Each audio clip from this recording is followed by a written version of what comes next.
मैं 16 साल की थी और ठाकुरों की हवेली में काम करती थी। यहाँ के मर्द बहुत रौबदार और ख़ूबसूरत थे।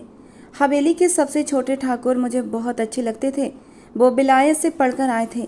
मैं चोरी चोरी उन्हें देखा करती थी। एक दिन वो घर पर नहीं थे जब मैं उनके कमरे की सफाई कर रही थी। उनकी तस्वीर साफ करते हुए मैं उसमें खो गई और एसी की ठंडक में पता ही नहीं चला कि कब मैं सो गई थी।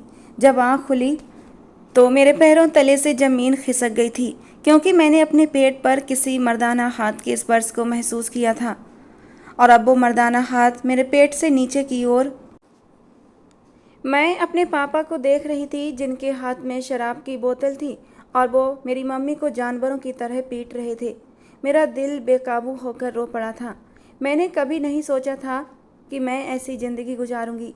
मेरी मम्मी लोगों के घरों में जाकर काम करती थीं, उनके बर्तन धोती थीं और तभी हमारे घर का चूल्हा जलता था। और मेरे पापा हमेशा घर आकर मम्मी के पैसे चुराते थे और शराब की बोतल खरीद कर बरामदे में ही बैठकर पीते थे। उनकी इस हरकत से मम्मी को बहुत गुस्सा आता था। मेरी उम्र 16 साल थी और मैं जवानी की दहलीज पर कदम रख चुकी थी। इसी वजह से पापा की हरकतें मम्मी को बहुत नागवार गुजरती थीं। आज भी पापा शराब की बोतल लेकर आए थे और बरामदे में ही बैठकर पीने लगे थे। इसीलिए मम्मी भड़क उठी थीं और गुस्से में कहने लगीं, तुमने मेरे पैसे क्यों चुराए? तुम्हें शर्म आनी चाहिए ये हरकतें करते हुए। घर में बेटी जवान हो रही है और तुम ये हरकतें करते हो। अगर शराब पीनी ही थी तो बाहर कहीं पी लेते। तुम शराब की बोतल घर में क्यों लाए? और ये सुनते ही पापा ने मम्मी को पीटना शुरू कर दिया था। पापा की मर्दानगी को ये बर्दाश्त नहीं था कि मम्मी उनसे कोई सवाल करें। मेरा छोटा भाई मेरे सीने से लगकर ज़ोर ज़ोर से रो रहा था, जबकि मैं उसे चुप करवा रही थी। मैंने जब से इस घर में आँख खोली थी, मारपीट के अलावा कुछ नहीं देखा था। मेरी कुछ सहेलियाँ भी थीं, उनके भी पापा थे, लेकिन वो मेरे पापा जैसे नहीं थे, बल्कि बहुत शरीफ इंसान थे। जैसे जैसे मैं बड़ी होती गई, उनकी माँओं ने उन्हें मुझसे मिलने से मना कर दिया था, क्योंकि मेरा बाप शराबी और जुआरी था और मेरी मम्मी लोगों के घरों में काम करती थीं। यही मेरी हकीकत थी। मैं तड़प कर रो रही थी और मुझे रोता देख मेरा छोटा भाई चुप हो गया था। फिर मेरे आंसू पोंछकर वो मुझे दिलासा देने लगा था। हम दोनों ऐसे ही थे, एक को तकलीफ़ होती तो दूसरा संभाल लेता था। काफ़ी देर तक मैं रोती रही और जब बाहर से मम्मी की चीखें बंद हो गईं तो मैंने अपने कदम बरामदे में रखे। पापा पीठ फेर कर बैठे शराब पी रहे थे। मैंने मम्मी को देखा तो मेरा कलेजा मुँह को आ गया। जगह जगह से कपड़े फट गए थे और नीले निशान शरीर पर दिख रहे थे। पापा ने तो आज हद कर दी थी, लोहे के पाइप से उन्हें मारा था। मैं मम्मी को सहारा देकर अंदर लाई थी। उनकी हालत ऐसी नहीं थी कि वो चल भी सकती। मैंने छोटे भाई की मदद से उनके घावों पर मरहम लगाया था, जबकि मेरी माँ तड़प तड़प कर रो पड़ी थी। मुझे मालूम था कि उन्हें इन जख्मों की आदत है। वो इस दर्द से नहीं रो रही, बल्कि इसलिए कि अब वो काम पर नहीं जा सकती थीं, और अगर वो काम पर नहीं गई तो हमारे घर का चूल्हा नहीं चलेगा। यही चिंता उन्हें खाए जा रही थी। थोड़ी देर बाद मैंने उन्हें हल्दी वाला गुनगुना दूध दिया ताकि उनके जख्मों को थोड़ा आराम मिल सके, और छोटे भाई के सिर पर प्यार करते हुए कहा, मम्मी का ख्याल रखना। मैं मम्मी की जगह काम पर जाऊंगी और वहाँ काम करके आती हूँ। छोटे भाई ने तुरंत समझदारी दिखाते हुए सिर हिला दिया था और मैं सिर पर चादर ओढ़कर हवेली की तरफ चल पड़ी थी। ये ठाकुरों की हवेली थी। यहाँ की औरतें रानी महारानियों जैसी थीं। सब इस हवेली में खूबसूरत से खूबसूरत थीं और राज करती थीं, और मर्द भी खूबसूरत और रौबदार थे। ठाकुरों का पूरे गांव में रौब और दबदबा था। पहले जब मैं इन ठाकुरों की हवेली के बारे में सुनती थी तो मेरे दिमाग में वही मूवीज़ और किस्से कहानियों वाले ठाकुर आते थे, जो गांव वालों पर जुल्म करते थे, उनकी बहन बेटियों की इज्जत को तार तार करते थे। लेकिन हमारे गांव के ठाकुर ऐसे नहीं थे। बहुत ही इज्जतदार और गांव की बहन बेटियों को इज्जत देने वाले थे। गांव की सभी लड़कियों को, औरतों को वो अपनी बहन बेटियों की तरह मानते थे। उनके घर की खुद की औरतें भी बहुत ही इज्जतदार थीं, कभी किसी की गलत निगाह नहीं डालती थीं। आज तक उनकी औरतों को किसी गैर मर्द ने देखा तक नहीं था। कोई भी ठाकुरों की हवेली के पास से नहीं गुजरता था, और ख़ासकर कोई बेशर्म औरत तो बिल्कुल नहीं। मेरी मम्मी बहुत ही चरित्रवान औरत थीं और धार्मिक थीं, इसीलिए बड़ी ठकुराइन ने उन्हें नौकरी पर रख लिया था। मेरी माँ पर ठकुराइन को बड़ा ही भरोसा था, क्योंकि मेरी मम्मी कभी झूठ नहीं बोलती थीं, जबकि ठकुराइन के पास जितनी भी औरतें थीं वे उन्हें बहुत बुरी लगती थीं, क्योंकि वो झूठ बोलकर छुट्टी करती थीं। और अब तो ठकुराइन को सच भी झूठ लगने लगा था। वो काफ़ी सख्त औरत थीं। कहीं मम्मी हवेली न जाएं तो अगले दिन वो काम से ही छुट्टी ना कर दें। फिर हमारे घर का चूल्हा कैसे चलता, हमारे खर्चे पानी का क्या होता। इसीलिए मैंने हवेली जाना ठीक समझा था। जब से मम्मी की नौकरी हवेली में लगी थी तब से हमारे घर के हालात कुछ अच्छे हो गए थे और पापा को रोज़ शराब की बोतल खरीदने के पैसे भी मिल जाते थे। मैंने भगवान का नाम लेकर हवेली के अंदर कदम रखा था। हवेली की शानो शौकत देखकर मेरा दिल धड़कने लगा था। न जाने मुझे ये लोग मम्मी की जगह रखेंगे या नहीं, यही सोचकर मेरा दम सूख रहा था। लेकिन मैंने अपने कदम वापस नहीं लिए थे। मैं इतना करीब आकर वापस नहीं लौटना चाहती थी। मैं सीधी एक मम्मी की दोस्त थी शीला, उनके पास जाना चाहती थी। वही मुझे बड़ी ठकुराइन के पास ले जा सकती थी। मैंने अक्सर मम्मी के मुंह से सुना था कि मम्मी की दोस्त रसोई में खाना पकाती हैं, तो यकीनन अभी भी उनका वहीं होना ज़रूरी था, क्योंकि दोपहर का वक्त हो रहा था। इतनी बड़ी हवेली थी, मुझे तो समझ ही नहीं आ रहा था कि रसोई किधर है। लेकिन खानों की खुशबू से मैंने अंदाज़ा लगा लिया था कि मुझे किस तरफ जाना है। मैं रसोई में दाखिल हुई तो सामने ही शीला आंटी नज़र आ गई थी, जो खाना पका रही थी। मैंने धीमी आवाज़ में उन्हें पुकारा तो वो मेरी तरफ मुड़ी और मुझे हैरत भरी नज़रों से देखते हुए बोली, तुम आराधना की बेटी हो ना सलोनी? मैंने फ़ौरन सिर हिलाकर उन्हें अपने आने की वजह बताई। वो सारी बात सुनकर काफ़ी भावुक हो गई थी और पापा को कोसने लगीं, जबकि मैंने चुपचाप सिर झुका लिया था। थोड़ी देर बाद वो मुझे बड़ी ठकुराइन के कमरे की तरफ लेकर चलीं और मेरा दिल सूखे पत्ते की तरह काँप रहा था। मैंने काली चादर और कसकर अपने सिर पर डाल ली थी, क्योंकि बड़ी ठकुराइन का रौब ऐसा था कि अच्छी भली औरत भी काँप जाती थी। शीला आंटी ने दरवाजे पर दस्तक दी तो अंदर से हमें इजाज़त मिल गई थी। मैं जैसे ही कमरे में दाखिल हुई तो एक बहुत ही खूबसूरत खुशबू मेरी नाक के नथनों से टकराई थी। शीला आंटी मुझे सीधे बड़े ठकुराइन के पास ले गईं और उनके कदमों में बैठते हुए मेरी माँ की पूरी कहानी उन्हें सुना दी और मुझे आगे करते हुए बोली कि ये लड़की उनके बदले काम के लिए आई है, आप कृपा कर दें। उन्होंने मुझे गौर से देखा और मैं सिर झुकाए काँप रही थी। भगवान ने मुझे बहुत खूबसूरत बनाया था। मेरे नए नक्श बहुत मासूम से थे। वो मुझे कुछ देर देखती रहीं, फिर बोली, लड़की अपने आप को घूंघट में कर लो। तुम्हारा चेहरा तो चेहरा, तुम्हारा एक बाल भी नज़र नहीं आना चाहिए। देखने में अच्छी हो इसीलिए बोल रही हूँ, बाकी कल से तुम अपनी माँ की जगह आ सकती हो। उनकी रौबदार आवाज़ सुनकर मैंने फ़ौरन ही सिर हाँ में हिला दिया था और उनका धन्यवाद करके अपने घर आ गई थी। मेरे दिल में ढेरों सुकून उतर गया था।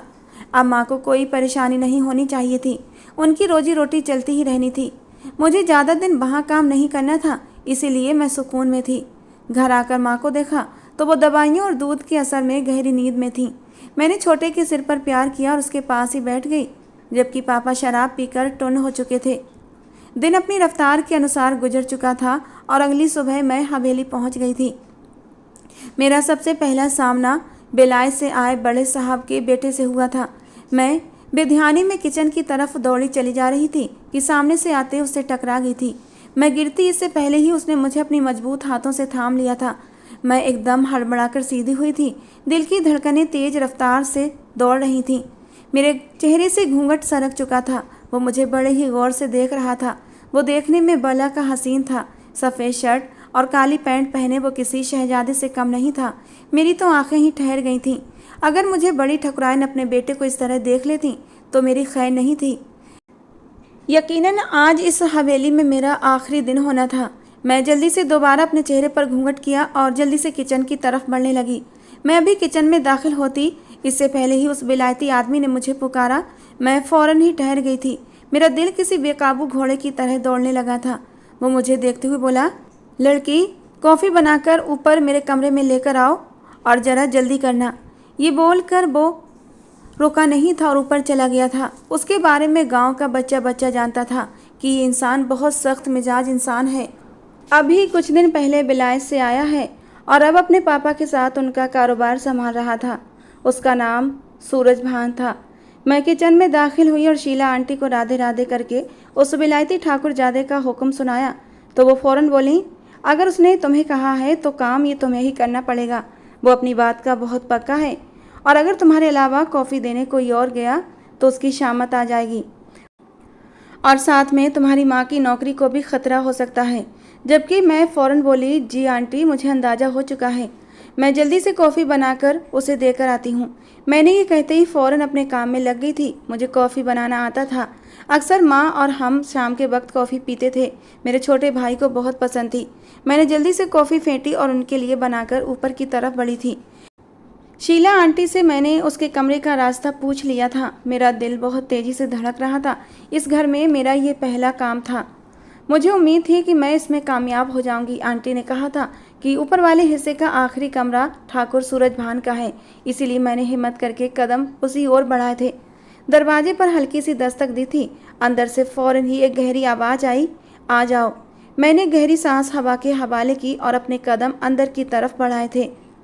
मेरे जिस्म का रोम रोम काँप रहा था। न जाने क्यों मुझे अजीब सी घबराहट हो रही थी। मैंने कमरे का दरवाज़ा बंद नहीं किया था। वो सामने ही बेड पर पैर फैलाए अपने लैपटॉप में कुछ काम कर रहा था। मैंने इजाज़त मांगकर कॉफ़ी उसके बराबर में रख दी थी और जल्दी से कमरे से बाहर आने लगी।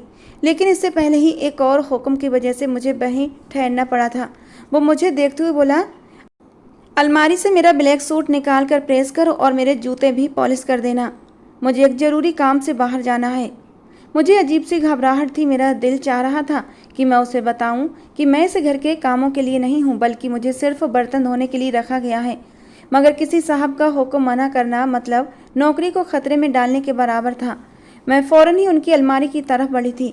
मेरे हाथ धीरे धीरे काँप रहे थे। मैंने अलमारी खोली तो कई रंग के कपड़े हैंगर में लटके हुए थे, लेकिन ब्लैक सूट कहीं नज़र नहीं आ रहा था। ऊपर से घूंघट भी कर रखा था तो अच्छे से कुछ भी दिखाई नहीं दे रहा था। मैं काफ़ी हड़बड़ाहट में थी और कहीं सूट इधर उधर कर चुकी थी। मेरी हड़बड़ाहट देखकर वो पीछे से बोला, लड़की अपने चेहरे से ये लंबा सा घूंघट हटाओ, उसके बाद काम करो। लेकिन ठकुराइन का हुक्म था कि मेरे चेहरे से घूंघट नहीं सरकना चाहिए, इसीलिए मैंने उसका ये हुक्म नहीं माना था और उसी घूंघट के साथ उसके कपड़े ढूंढने लगी थी। लेकिन तभी अचानक वो मेरे पीछे आ गया और उसने मेरे सर से घूंघट नीचे सरका दिया। मैं एकदम घबरा कर उसकी तरफ पलटी थी।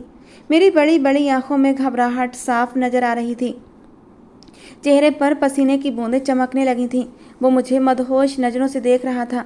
मेरे चेहरे पर आए पसीने को अपने हाथों से साफ करते हुए बोला, लड़की मैं तुम्हें खा नहीं जाऊंगा, इतना डर क्यों रही हो, रिलैक्स होकर काम करो। जबकि उसका हाथ जैसे ही मेरे चेहरे से लगा था, मैं एकदम बेधक कर दूर हुई थी।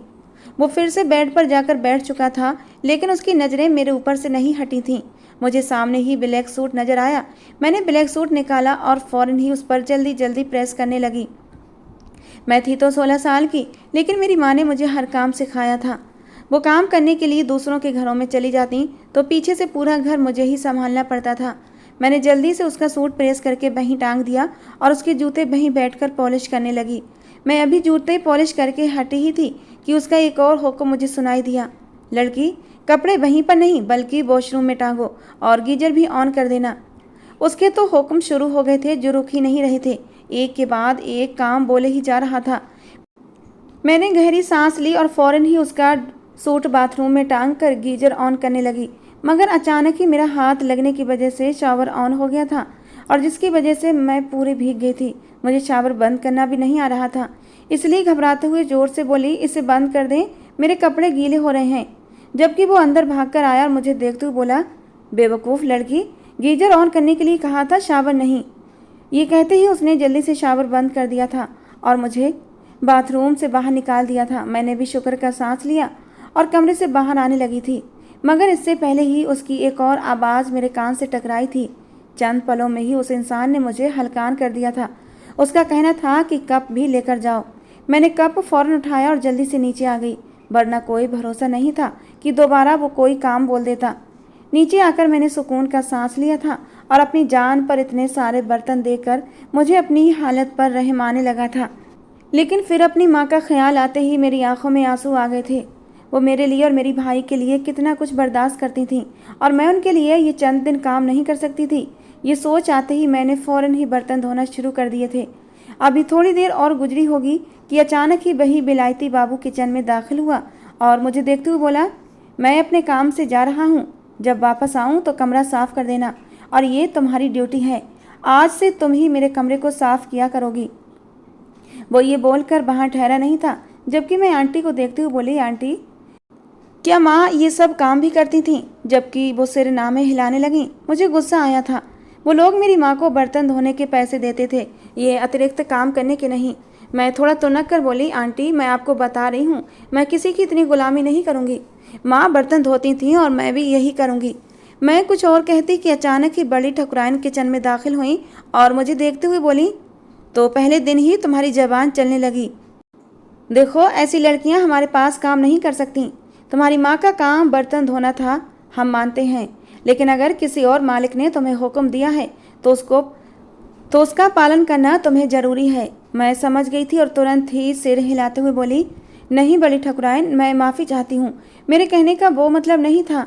मैं अपनी सफाई में कुछ और कहती कि उन्होंने हाथ उठा दिया था और फिर मुझे देखते हुए एक आखिरी बात कहकर चली गई थी कि आज तो मैंने तुम्हारी ज़बान चलती हुई देख ली है।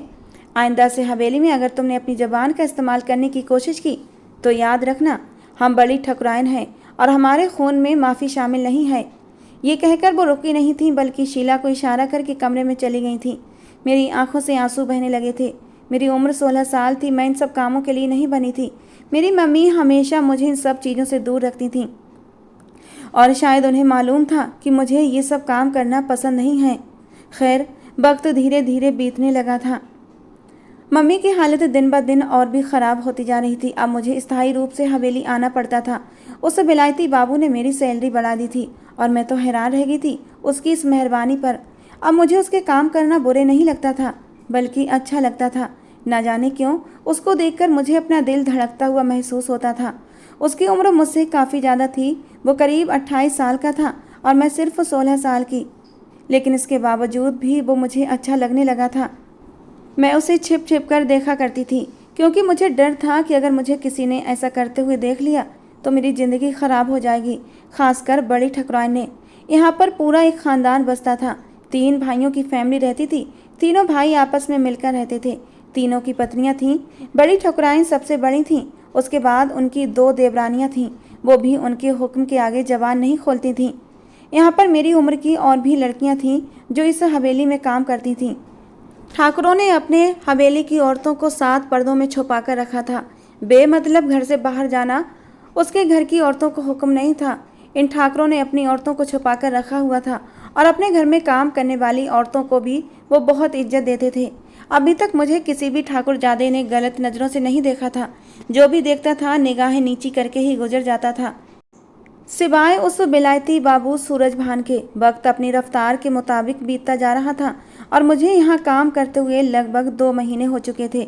अब मम्मी ठीक होने लगी थीं और उन्होंने कह दिया था कि तुम्हें अब काम पर जाने की ज़रूरत नहीं है, बल्कि मैं अपनी जगह संभाल लूँगी। लेकिन मैंने मम्मी को मना कर दिया। एक तो मैं उनकी हालत पर रहम खा रही थी। इतना सब सहने के बाद भी वो हमारी खातिर घर घर जाकर लोगों की चाकरी करती थीं और फिर घर आकर लोगों के कपड़े भी सिलती थीं। मैंने उनसे यही कहा था कि आप घर बैठकर सिलाई करो, मैं हवेली के काम निपटा लूँगी। और दूसरी बात यह भी थी कि अब मेरा दिल घर में नहीं लगता था जब तक मैं उस बिलायती बाबू को न देख लेती थी। मुझे सुकून ही नहीं मिलता था। उसके काम करना मेरे जिम्मे थे।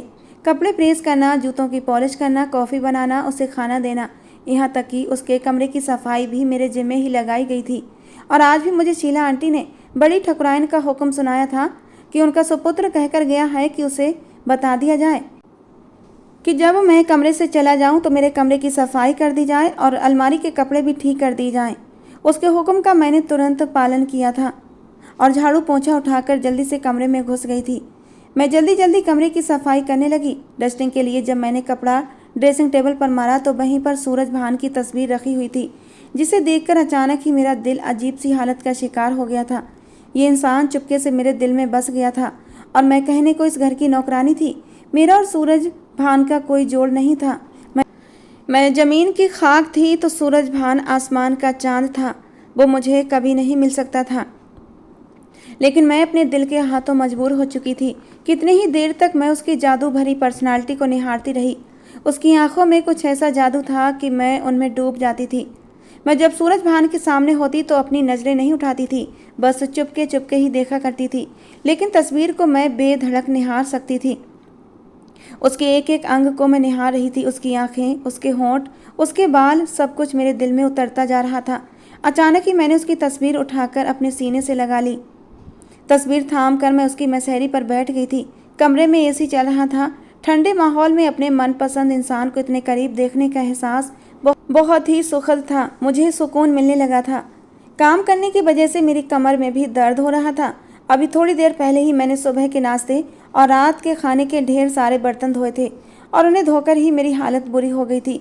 मैं सुकून पाने के लिए उसी मसहरी पर लेट गई थी और फिर मुझे पता ही नहीं चला कि मैं कब सूरज भान की तस्वीर अपने सीने से लगाए सो गई थी। मुझे सोते हुए न जाने कितनी देर हो चुकी थी कि तभी मुझे ऐसा महसूस हुआ कि जैसे कोई मेरे बेहद करीब है और अचानक ही झटके से मेरी आँख खुल गई थी, क्योंकि ये सिर्फ मेरा वहम नहीं था बल्कि कोई मेरे बेहद करीब लेटा हुआ था और उसके हाथ मेरे पेट पर रेंग रहे थे। मैं दम साधे लेटी रही। मैं चीखना चाहती थी लेकिन मेरे हलक से आवाज़ ही नहीं निकल रही थी और फिर अचानक ही वो रेंगता हुआ हाथ ऊपर की तरफ बढ़ने लगा था। इससे पहले मैं कुछ बोलती या चीखती वो हाथ मेरे लबों तक पहुंच चुका था और मेरी आवाज़ को बंद कर चुका था।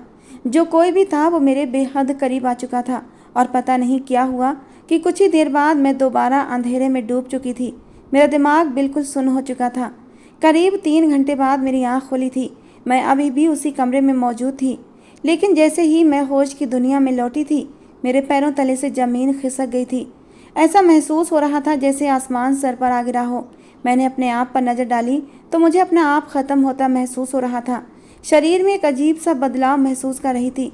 ऐसा लग रहा था जैसे मेरे ऊपर से ट्रक चढ़ा दिया गया हो। मेरे शरीर का एक एक हिस्सा दुख रहा था और जैसे ही मैंने अपने ऊपर कंबल देखा और उसके नीचे अपने आप को देखा तो मेरे होश उड़ गए थे। कंबल के नीचे मैं जिस हालत में थी मैं खुद में सिमट कर रह गई थी। कमरे में कौन आया था? किसने मेरे साथ ये सब किया था? किसने मेरी इज्जत को तार तार किया था? ऐसे कई सवाल मेरे दिमाग में घूम रहे थे। मेरी आंखों से आंसू बहने लगे थे। मुझे घबराहट हो रही थी। मैं उठकर बैठ चुकी थी। मैंने कमरे में एक सरसरी नज़र डाली तो वहाँ कोई नहीं था। मेरी बेहोशी का फ़ायदा उठाया गया था। मुझे इतनी गहरी नींद कैसे आ गई थी मैं खुद इस बात से जानकार नहीं थी। मैंने जल्दी से बराबर में पड़े अपने कपड़े पहन लिए थे और हवेली से बाहर निकल गई थी। घर आने के बाद मैं बहुत रोई थी। मेरी हालत ऐसी थी जैसे काटो तो बदन में खून नहीं। अगर किसी को इस बात का पता चल जाता कि मेरी इज्जत दागदार हो गई है तो बहुत बदनामी होती। कोई भी मुझे कबूल नहीं करता। ये सोच सोच कर ही मैं बहुत तकलीफ में थी। पता नहीं मुझे बार बार बेहोशी सी क्यों हो रही थी। अब भी मेरी आंखें बंद सी होने लगी थीं। शायद उस इंसान ने मुझे कोई नशीली चीज़ सुंघाई हो। थोड़ी देर बाद ही मुझे नींद आने लगी थी और मैं रोते रोते सो गई थी। वक्त तो गुजरने लगा लेकिन 3 दिन गुजर चुके थे और मैं हवेली नहीं जा रही थी क्योंकि मेरा मन ही नहीं करता था। मम्मी ने 1-2 बार वजह पूछी तो मैंने मम्मी को टाल दिया था, लेकिन घर के हालात भी देखने थे। हवेली से भी बुलावा आया था कि छोटे साहब के कमरे की सफाई मेरे अलावा कोई नहीं कर सकता, क्योंकि उन्हें किसी दूसरे के हाथ की सफाई पसंद ही नहीं थी। और फिर मजबूरन मुझे हवेली जाना पड़ा। लेकिन अब मैं गुमसुम रहने लगी थी। सूरज के कमरे में जाने से अब मुझे घबराहट होती थी। कई बार मेरा शक उस पर भी गया था, मगर उस दिन तो वो दूसरे शहर गया हुआ था, तो फिर उसकी वापसी मुमकिन ही नहीं थी। वो तो सुबह को वापस आया था। पहले जो मैं सूरज के कमरे को अपनी खुशी से साफ करती थी, अब मैं वहाँ सूरज के बुलाने पर ही जाती थी। अब भी मैं सूरज के कमरे की सफाई कर रही थी कि तभी सूरज भी कमरे में चला आया। मेरी तरफ एक नज़र डालकर वो बेड पर विराजमान हो चुका था, लेकिन उसकी नज़रें मेरे ऊपर ही जमी हुई थीं। उसके आने की वजह से मेरे दिल की धड़कनें उथल पुथल हो रही थीं। मैंने एक नज़र उठाकर देखा और जल्दी ही अपनी नज़र को झुका लिया था, क्योंकि सूरज मुझे ही निहार रहा था। मैं कमरे से जाने लगी तो उसने मुझे आवाज़ देकर रोक लिया। कहने लगा, रुको सलोनी, अभी कमरा पूरी तरह साफ़ नहीं हुआ है, कहाँ जा रही हो? मैंने कहा, मैं बाद में कर दूँगी, अभी मेरी तबीयत ठीक नहीं है। वो बेड से उतरकर मेरे करीब आया, मेरे हाथ पकड़कर मुझे बेड पर बिठा दिया। उसकी आंखों में मेरे लिए चिंता थी। कहने लगा, क्यों, क्या हुआ? मैंने बहाना बना दिया कि मेरे सर में दर्द है। उसकी आंखों में कुछ तो था जो मेरा दिल धड़क उठा था। उसका स्पर्श पाते ही मेरे बदन का एक एक रोंगटा खड़ा हो गया था। मैं जल्दी से अपने हाथ को छुड़ाया और कमरे से बाहर आ गई। उसकी नज़रों ने दूर तक मेरा पीछा किया था। दिल में एक खुश फहम सा ख्याल आया कि कहीं सूरज मुझसे मोहब्बत तो नहीं करने लगा, लेकिन अगले ही पल दिल खून के आंसू रोने लगा था, क्योंकि मेरी इज्जत तो तार तार हो चुकी थी। और जब मेरी हकीकत सूरज भान को पता चलती तो वो अपनी मोहब्बत से मुंह मोड़ लेता, क्योंकि ये ठाकुर अपनी इज्जत के लिए जान ले लेते हैं और जान दे देते हैं। उस दिन मैं हवेली में ज़्यादा नहीं रुकी और घर वापस आ गई थी और फिर उसके बाद भी मैं 15 दिन तक हवेली नहीं गई थी। माँ से मैंने तबीयत का खराबी का बहाना कर दिया था और मेरी माँ वापस से हवेली जाने लगी थी। एक दिन मम्मी घर आई तो कहने लगी, सलोनी, छोटे साहब तुझे बुला रहे थे। कह रहे थे मुझे सिर्फ सलोनी के हाथ का साफ किया हुआ कमरा पसंद आता है, बाकी किसी का भी सफाई मुझे पसंद नहीं आती। ऐसा करते हैं सलोनी, हम दोनों माँ बेटी हवेली चला करेंगे। मैं बर्तन धो लिया करूँगी, तू छोटे साहब के कमरे को साफ कर दिया करना। 2 पैसे हाथ ही आ जाएंगे। तेरी शादी भी तो करनी है ना। तेरे दहेज के लिए ना जाने कितना पैसा जोड़ना पड़ेगा। इस तरह धीरे धीरे पैसा इकट्ठा होगा तो बाद में आसानी रहेगी। दिल तो मेरा भी चाह रहा था सूरज को देखने के लिए, और फिर यूं दिल के हाथों लाचार होकर अगले दिन मैं काम पर आ गई थी। हालांकि तबीयत मेरी पूरी तरह अब भी ठीक नहीं हुई थी। मैं किचन में खड़ी बर्तन धो रही थी कि अचानक ही मुझे घबराहट होने लगी थी। दिल मिचलाने लगा और मैंने फौरन ही बेसिन में झुक गई थी। मुझे एक बड़ी सी उल्टी हुई थी। मम्मी को उस दिन छोटे भाई को लेकर अस्पताल जाना था क्योंकि उसकी तबीयत सही नहीं थी, तो वो आज हवेली नहीं आई थी। मैं उनके हिस्से के बर्तन खड़ी धो रही थी कि अचानक मुझे उल्टियाँ शुरू हुई थीं। आंटी वहीं खड़ी खाना पकाने में बिजी थीं। उन्होंने मेरी हालत देखी तो फौरन ही संभालते हुए मुझे पास पड़ी कुर्सी पर बिठा दी और पानी का गिलास भरकर मेरे होठों से लगाया तो एक बार फिर मेरा दिल मचलाने लगा और मैं दोबारा बेसिन पर झुक गई। मुझ पर बेहोशी छाने लगी थी। बड़ी ठकुराइन से इजाज़त लेकर मुझे घर भेज दिया गया था, मगर घर आने के बाद भी मेरी तबीयत बहुत ख़राब थी। मेरी मम्मी एक समझदार औरत थी। वो मेरी हालत को देखते ही समझ गई कि मामला कुछ और है। उन्होंने फ़ौरन ही अपनी एक दोस्त दाई को घर पर बुलाया और जब मेरा चेकअप किया गया तो मैं प्रेग्नेंट थी। ये खबर मेरे ऊपर बिजली बनकर गिरी थी। मुझे अपना आप ख़त्म होता महसूस हुआ था। ऐसा कैसे हो गया था? मुझे तो यह भी नहीं मालूम था कि जिसने मेरे साथ बदसलूकी की है वो कौन है। मेरी मम्मी दाई के जाने के बाद मेरे कमरे में आई और मुझे चंद ही पलों में पीट कर रख दिया था। उनके होंठों पर एक ही सवाल था, सच सच बताओ किसके साथ मुंह काला किया है? जबकि मेरे पास एक ही जवाब था कि मम्मी मैं नहीं जानती। थोड़ी देर बाद वो वहीं बैठकर रोने लगी थी और फिर मुझे देखते हुए कोसने लगी कि सलोनी, मैं तुझे तभी बाहर नहीं निकालती थी। ये मर्दों का समाज है, मासूम औरतों को जीने नहीं देता। मेरे पास कहने के लिए कुछ भी नहीं था। मैं अपनी माँ की बातें सुनकर शर्म से पानी पानी हो गई थी। और फिर उस दिन का हादसा मैंने अपनी माँ के सामने रख दिया। माँ रोती रह गई और उनके पास एक ही जवाब था, वो ठाकुर लोग हैं, कोई भी हमारी बात पर यकीन नहीं करेगा। अचानक ही मुझे बड़ी ठकुराइन का ख्याल आया। वो भले ही गुस्से की तेज थी लेकिन अपने उसूलों की बहुत पक्की थी। आज तक मैंने उन्हें कभी कोई अन्याय करते नहीं देखा था। मैंने माँ की तरफ देखते हुए कहा, आपको मेरी बात पर यकीन नहीं है? क्या मैं आपकी बेटी नहीं हूँ? आपको क्यों लगता है कि मैं ऐसा करूँगी? वो अचानक ही मुझे अपने सीने से लगाते हुए बोली, मुझे मालूम है मेरी बेटी झूठ नहीं बोल सकती, लेकिन वो लोग बहुत अमीर हैं, हमारी कौन सुनेगा, और ख़ासकर वो बड़ी ठकुराइन। मगर मैंने हिम्मत नहीं हारी। मुझे पता था बड़ी ठकुराइन मेरी बात जरूर सुनेंगी। मैं मम्मी को लेकर बड़ी ठकुराइन के पास गई और उनके कदमों में बैठकर उस दिन की सारी बातें उन्हें बता दी। बड़ी ठकुराइन कुछ पल के लिए खामोश हो गई और फिर मुझे देखते हुए बोली, लड़की, अगर तुम्हारी बात में जरा भी झूठ शामिल हुआ तो याद रखना हम तुम्हें कत्ल कर देंगे, और हमारी पहुंच इतनी ऊंची है कि तुम्हें कोई बचा नहीं पाएगा। मैं उनका घुटना पकड़ते हुए बोली, बड़ी ठकुराइन, हम वादा करते हैं, हम झूठ नहीं बोल रहे। हम उस दिन छोटे ठाकुर के कमरे में गए थे और उसी दिन हमारे साथ किसी ने ये हरकत की है। ये सुनकर उन्होंने फ़ौरन ही अपने बेटों को बुला लिया था और सबका DNA टेस्ट कराया, और मेरी सोच के बिल्कुल उलट रिजल्ट खुलकर मेरे सामने आया था। जिस शख्स को मैंने अपना दिल दिया था, जिसे मैं अपना शहजादा मान चुकी थी, जिसके लिए मैं बार बार उस हवेली में आती थी, जिसके काम मैं दिल से कर रही थी, वही सितमगर मेरी इज्जत का लुटेरा निकला था। दिल के 1000 टुकड़े हो गए थे। मोहब्बत का जो महल अपने मन ही मन मैंने तामीर कर लिया था वो चकनाचूर होकर गिर चुका था।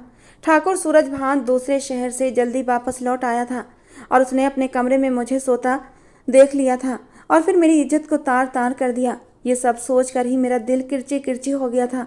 कहने को बड़ी ठकुराइन बहुत सख्त मिजाज औरत थी, लेकिन उन्होंने मुझे बेसहारा नहीं होने दिया था। उन्होंने उसी वक्त अपने पति को सारी बात सुनाई और मेरी शादी छोटे ठाकुर सूरजभान से कर दी गई।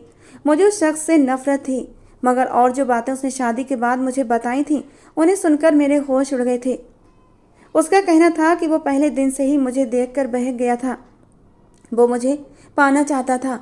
मेरे मासूम चेहरे ने उसे गुनाह की दावत दी थी और उसने सोच लिया था कि वो मेरे वजूद को हासिल करके ही दम लेगा, खासकर जब जब उसने मुझे भीगे कपड़ों में देखा था तब उसी पल उसका दिल बेईमान हो गया था।